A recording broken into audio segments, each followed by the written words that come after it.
Hello Virgo, welcome to your reading this month.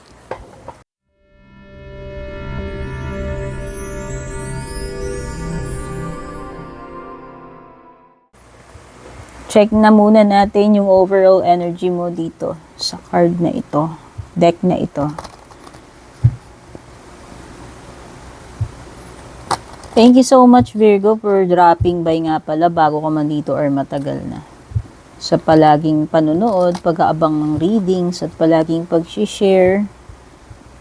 And please don't forget to subscribe, like, or follow kung bago po kayo dito. Kung gusto niyo po akong suportahan, marami pong ways yan. Gusto niyo suportahan yung page ko or channel ko. Yan, unang-una is by subscribing. Syempre, don't forget to tap the bell icon na rin. Yan, yung pag-share ng reading natin, nakakatulong yan. Yung hindi pag-i-skip ng ads, ano pa. Maraming ways eh.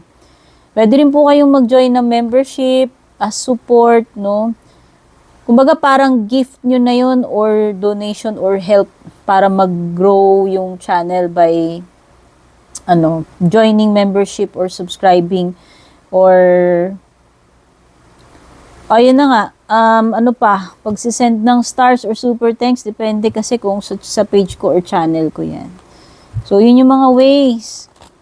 And yes, nagpa-private reading po ako, pero palagi rin po kasi ako maraming ginagawa, no? So, dumiretso po kayo dun sa aking official page, nilagay ko po yan sa description, yung pinaka-link. Ang gagawin nyo lang, babasahin nyo yung mga nakasulat yan sa ilalim ng video, kung saan mang area, basta may mga nakasulat na description dyan, nandoon po yung link. Tap nyo lang yung link na yon, mapupunta na po kayo dun sa official page ko, which is verified po yun, may blue check po yun, nag-iisa lamang yon. So now, nasa 108k followers po yun. Kayo po mismong mag-message kasi yung mga nagpapanggap po na ako, gumagaya po sa page ko, ginagawa nila, i-add friend po kayo, i-message kayo. Bakit ko po yan sinasabi? For your awareness na rin po. Okay? Virgo, let's pull one card from this deck para makuha natin overall energy mo for this month. Regeneration. Okay, ito yung mga paghihil, panunumbalik ng kung ano yung mga kailangan ma-replenish, mag-heal sa'yo. And this month, itong whole month na ito siguro is unti-unti ka nang makaka-recover, whether financially and emotionally, physically, or whatever kind of recovery or regeneration yung kinakailangan mo. So, maganda. O, pwedeng ito ay healing sa relationship, no? Okay? Or kung nagkaroon ka man ng period na nakaka-stress, no? Ibig sabihin, parang nagre-recuperate ka, nagre-recover yung isip mo, yung katawan mo, or whatever needs recovering, regeneration nga.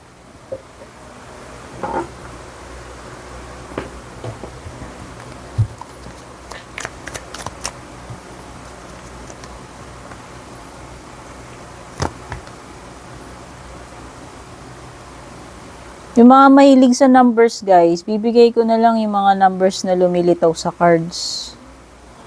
Yun lang yung paghuhugutan ko ng numbers dito. Wala namang iba eh. Okay?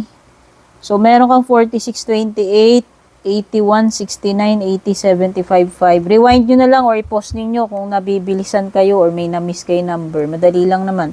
I-utilize nyo yung mga pause or rewind sa screen ninyo para dun sa mga marereklamo. Marami kasing marereklamo din nanonood sa akin.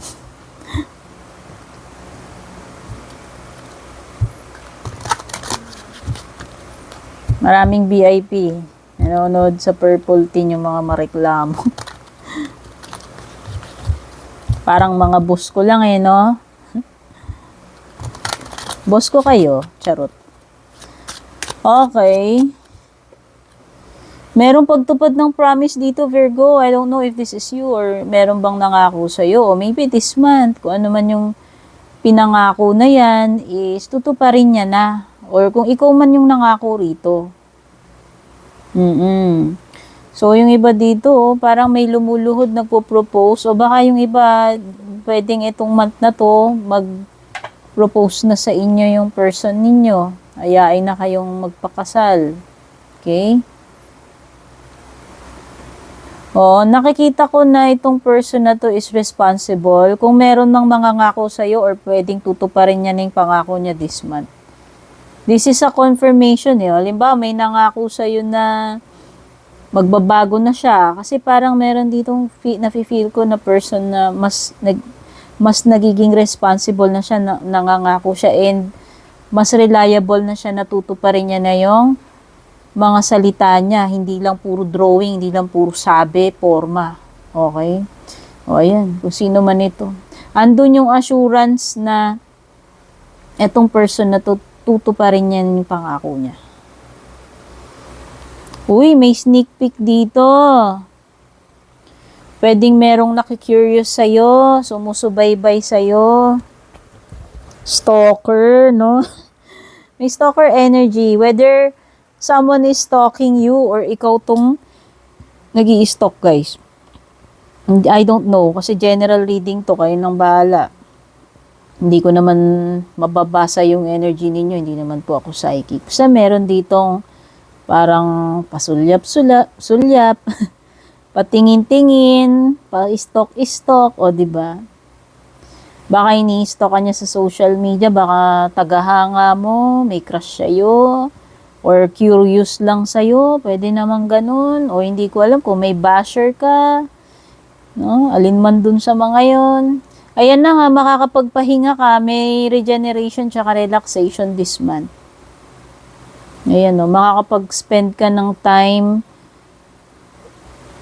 alone and magagawa mo yung mga gusto mong gawin at the same time nagre-relax ka.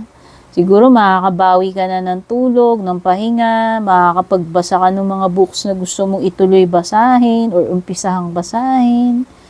Kumbaga, mas more on relaxed and easy yung energy mo this month.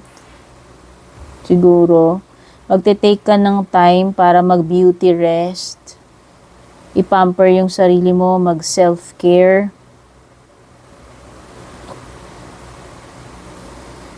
Okay, maintenance ng sasakyan o baka this month. Check mo yung sasakyan mo, baka may pagkagastusan ka rito o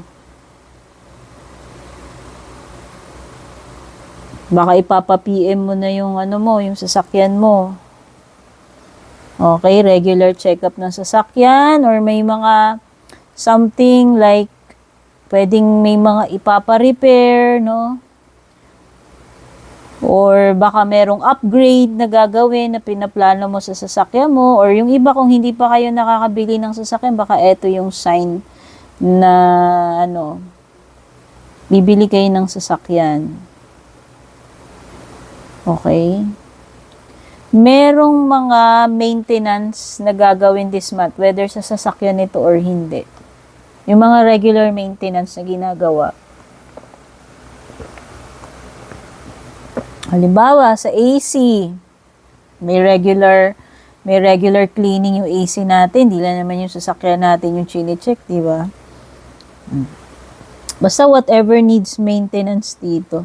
Repair or maintenance or purchases.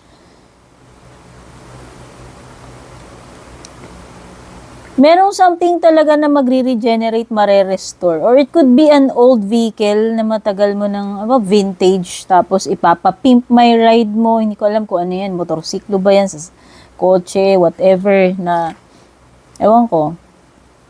Parang siya i-restore. Or kahit hindi yan, hindi material or sasakyan. Whatever needs restoration. O pwedeng friendship, or pwedeng relationship. Kung sino man yung ka-relationship mo na pwedeng ma-restore yung, o pwedeng na-restore yung samahan ninyo, yung connection ninyo.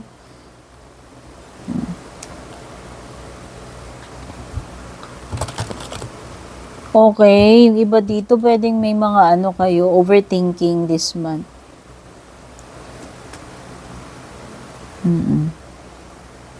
May mga situation na mapapa-overthink kayo kung ano man ito. Mga ini-imagine ninyo siguro na mga kinakatakutan ninyo. Or baka literal na nightmare talaga this month. Baka magkakaroon ka ng episodes ng nightmares. Okay, meron something na madadagdag sa kaalaman mo or sa skill mo this month.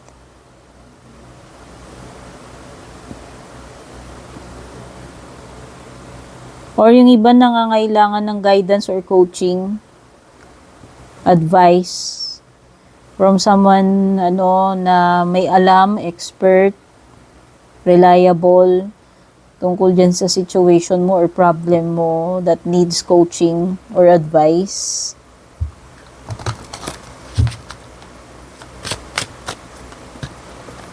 Okay, the Devil card appeared. So may Capricorn energy, water signs, Cancer, Scorpio, Pisces. Yes, yung energy ng water signs. Sa bottom ng deck mo, yan talaga, relaxation. Pagpapahinga, matahimik, wala mo nang, iwas ka muna, lalayo ka muna sa stress, mga istorbo.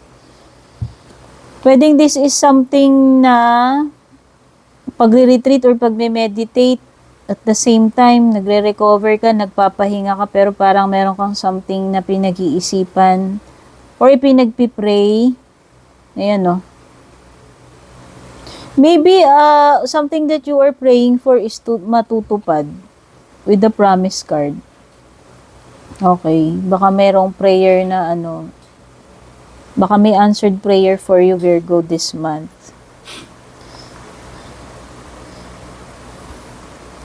May toxic dito or bad vibe energy with this card. Wow, ito yung Baka ito na yung promise. Sabi ko nga, pwedeng engagement to. Paalukin ka na magpo-propose sa'yo. O kung hindi man alukin ng kasal, ito ay pagpasok sa commitment with someone who is pwedeng your soulmate.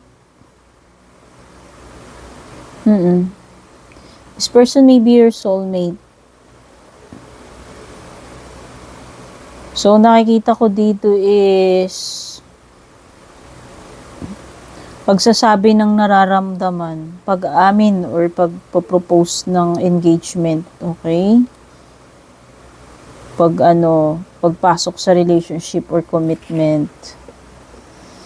Kaya lang may toxic energy nga dito with the Devil card. Pwedeng this is not naman tao, pwedeng ibang bagay na yun yung ewan ko, it could be laziness. Sometimes laziness to Basta anything toxic or unhealthy na pwedeng yun yung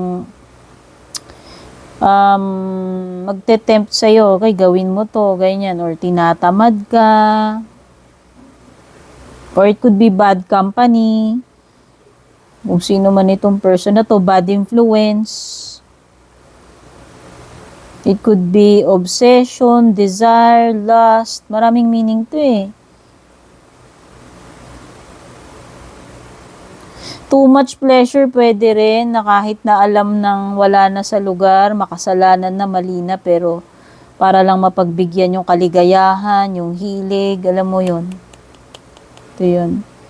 Ito yung mga bagay or situation or tao na nakuhook tayo doon and nai-stuck tayo doon. Nagkakaroon tayo ng addiction doon. Matinding attachment.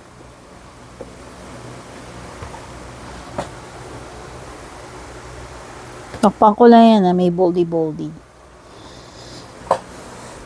Okay? So, this is, I think, overall, magiging happy naman yung yung month mo. Kasi itong dalawang cards mo, especially sa love life, sa tingin ko parang may something, meron ditong mabubuo uli na family. Kasi nga dito nakikita ko magkakaroon ng healing eh. Or it could be a wish come true para sa pamilya mo. Oo. Nakikita ko rin na after ng pag-aaway, after ng mahihirap na pinagdaanan, there comes the rainbow, the sunshine. No, ibig sabihin, magiging okay na uli yung lahat. Pwedeng manumbalik na sa dating sigla, saya, pagiging kumpleto, in harmony, no? O pwedeng rekindling to para sa iba sa inyo. Okay? Although, nakikita ko dito, siguro hindi lahat ng gusto mong makukuha mo, but still, marami pa rin dapat ipagpasalamat. Okay? Hindi naman natin lahat makukuha yan, Virgo eh. Okay? So, ayan. Matuto tayong makontento sa kung ano meron tayo, yung mga blessings na dumarating sa atin. There's just kasi is feeling ng pagiging fulfilled, happy, parang wish come true. Kaya lang, sometimes there's a tendency na parang magiging, alam mo yun, lalaki yung ulo, smug, diba? Proud, ayan. Pero yung actually, hindi naman nasisense ko dito sa reversed na Nine of Cups. Tignan na natin yung closing message for you. Takpan ko lang muna tong ano. Yan. Boldy.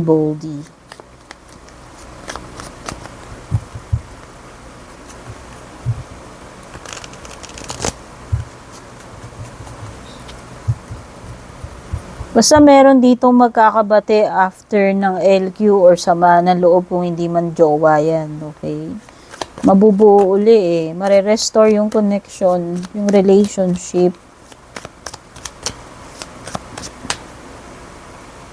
Babawi sa isa't isa, o diba? Closing message for you, summer solstice. You are experiencing the highest joy. Na nga yun, no? Itong tatlong cards na sinasabi ko sa'yo. Joy, gather together with others more often at this time. Your social mindset is at its greatest right now. Find new friends and enjoy their company. Ito na nga yun. May mga mamimit ka. Kasi itong card na to, hindi naman to always romantic. Pag soulmate naman, hindi naman always jowa. Minsan may mamimit ka lang talaga na person na magiging BFF mo, soulmate mo, alam mo yun. Pwedeng yun eh. So, nakikita ko siguro very active ang social life mo this month. And may mga mamimit kang bago. Especially new friends. And makakasundo mo sila, makaka-vibes mo sila. Yun din yung sinasabi rito. Affirmation, I celebrate and enjoy the company of others. So, yan yung mga messages for you. Reading mo this month, Virgo. Babush, thank you for watching.